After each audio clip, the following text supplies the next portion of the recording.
Bismillahirrahmanirrahim. Assalamualaikum warahmatullahi wabarakatuh. Alhamdulillahirrabbilalamin. Asyhadu an la ilaha illallah wa asyhadu anna Muhammadan abduhu wa rasuluh. Allahumma shalli ala Muhammad wa ala alihi wa ashabi ajma'in. Alhamdulillah, rekan-rekan sekalian, kita kembali lagi bertemu di Edwah Talk, yang mana teman-teman juga bisa tonton di YouTube-nya Edwah TV ataupun di live Instagram-nya Edwah Institute ya. Insyaallah pada hari ini kita akan membahas salah satu topik berkaitan dengan pengajian Al-Quran. Sebagaimana Rasulullah SAW pernah menyampaikan dalam hadis yang kemudian dimaktub dalam riwayat Bukhari, khairukum man ta'allama al-Qur'an wa 'allamah. Ya. Sebaik-baik kalian adalah orang yang mengajarkan Al-Quran dan yang belajar Al-Quran dan mengajarkannya. Dan kebetulan saya sendiri bergerak dan juga beraktivitas di dunia mengajarkan Al-Quran ya. Dimana banyak juga dari kita yang menjadikan ini sebagai profesi, sebagai salah satu sumber ma'isyah ya, penghasilan.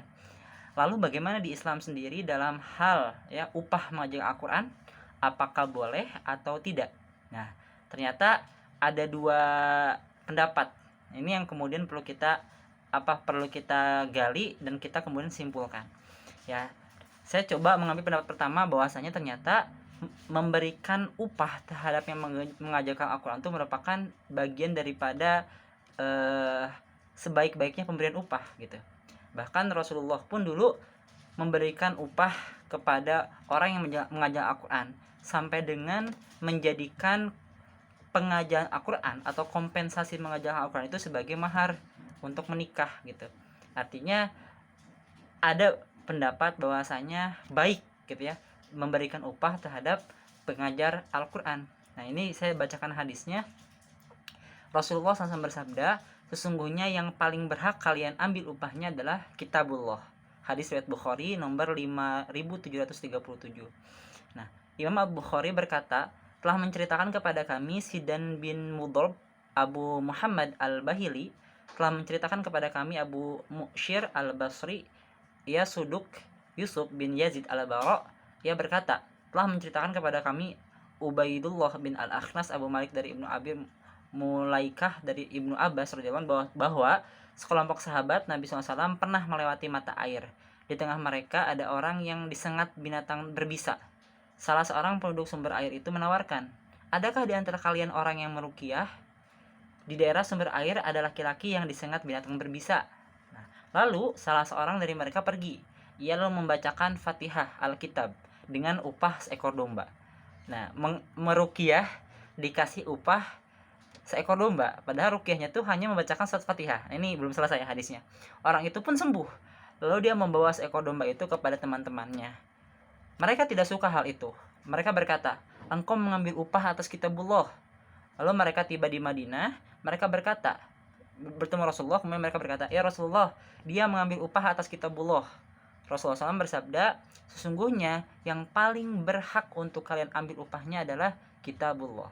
Nah, itu respon Nabi SAW. Kemudian di hadis lain ya, Rasulullah SAW pernah menikahkan seorang sahabat dengan seorang wanita dengan mahar mengajarkan Al-Quran.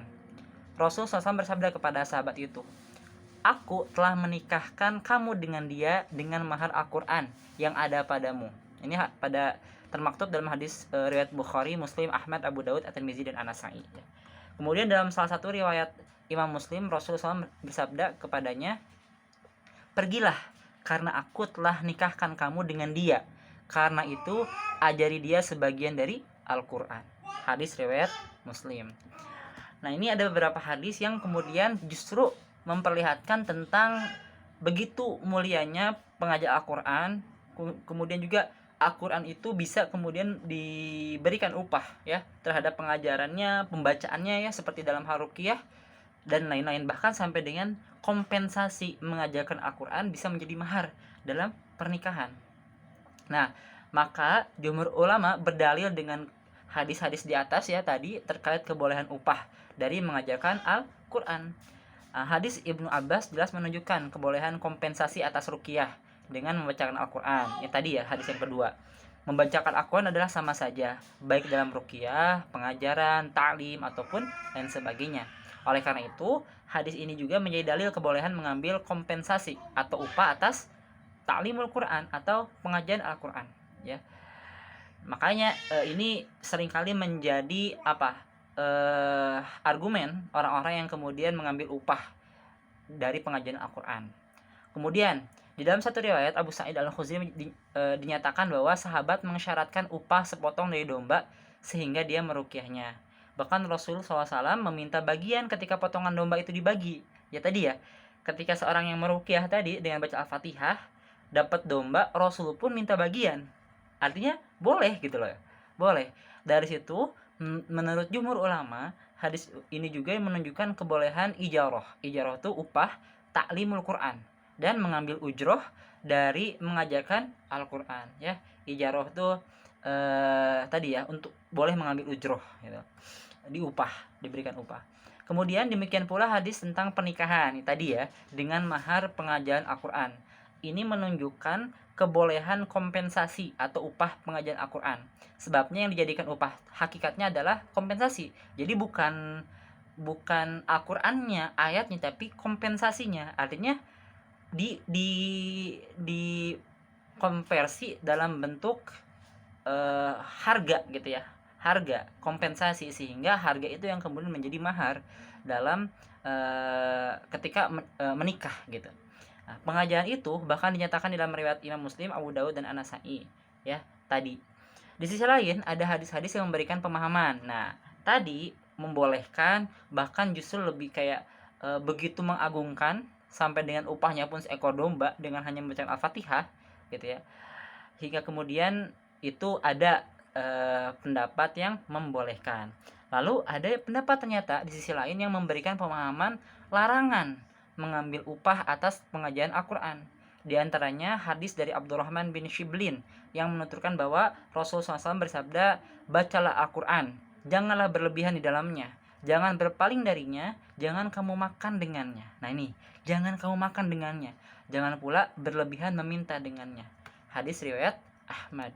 Kemudian Imran bin Husain menuturkan bahwa Rasulullah SAW bersabda, bacalah Al-Quran dan mintalah kepada Allah dengannya, sebab akan ada sesudah kalian kaum yang membaca Al-Quran dan meminta kepada manusia dengan Al-Quran. Hadis riwayat Ahmad dan Tirmizi, ya. Kemudian dari Ubadah bin As-Samit menuturkan bahwa dia mengajari beberapa sahabat Ahlus Suffah, lalu salah seorang menghadiahi dia busur panah. Dia memberitahukan hal itu kepada Rasul. Lalu Rasul SAW bersabda kepada dirinya, jika engkau senang dikalungi dengannya kalung dari api neraka, maka terimalah. Wah, ini serem banget ya, kalung dari api neraka. Ini hadis riwayat Ahmad, Ibnu Majah dan Abu Daud. Ketiga hadis ini dan semisalnya di dalamnya terdapat makna larangan mengambil imbalan dari pengajaran Al-Quran. Tadi 3 hadis awal menyatakan tentang